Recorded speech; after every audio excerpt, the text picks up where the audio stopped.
ম্যাচের টি-20 সিরিজের প্রথম ম্যাচে ওয়েস্ট ইন্ডিজ করেছে ১৬৫। ওভার প্রতি ৮ রানের বেশি তোলা ইনিংসে রিশাদ এবং দুই পেসারের উপর বেশ ভালোই চড়াও হয়েছিল উইন্ডিজ ব্যাটাররা, কিন্তু নাসুম আহমেদ ছিলেন সুপার ইকোনমিক্যাল।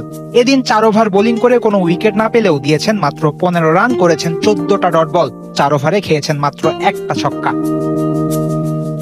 ভাববেন না শুধু এ ম্যাচেই কিপ্টে ছিলেন নাসুম। এবছর ৯ ইনিংসে বোলিং করে ৫.৭২ ইকোনমি রেট বজায় রেখেছেন।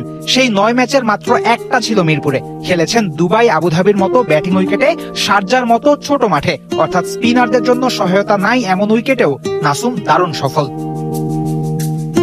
তার নামের পাশে হয়তো রিশাদের মতো গ্ল্যামার নাই, সাকিব আল হাসানের মতো ভ্যারিয়েশনও আয়ত্ত করতে পারেননি এখনো। তাহলে সফল কিভাবে হন?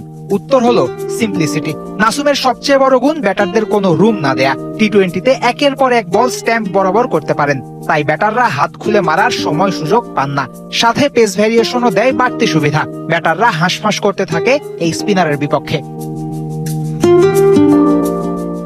নাসুম আহমেদ টি-20 ক্যারিয়ারে ৪৫ ম্যাচ খেলে পেয়েছেন ৪৬টা উইকেট। অন্যদিকে রিশাদের উইকেট ৫১ ম্যাচে ৬২টা।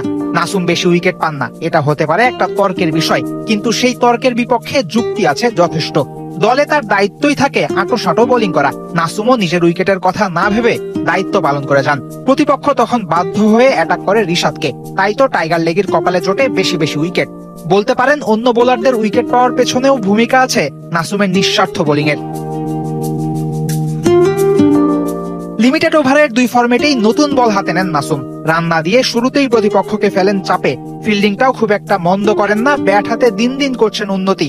সব দিক বিবেচনায় একজন ইউটিলিটি ক্রিকেটারের সব গুণ নাসুমের আছে। চুপচাপ দলের হয়ে ভূমিকা রাখা এই ক্রিকেটার সে তুলনায় আলোচিত হন কমই। বলতে পারেন নতুন যুগের সাইলেন্ট কিলার বাংলাদেশের নাসুম আহমেদ।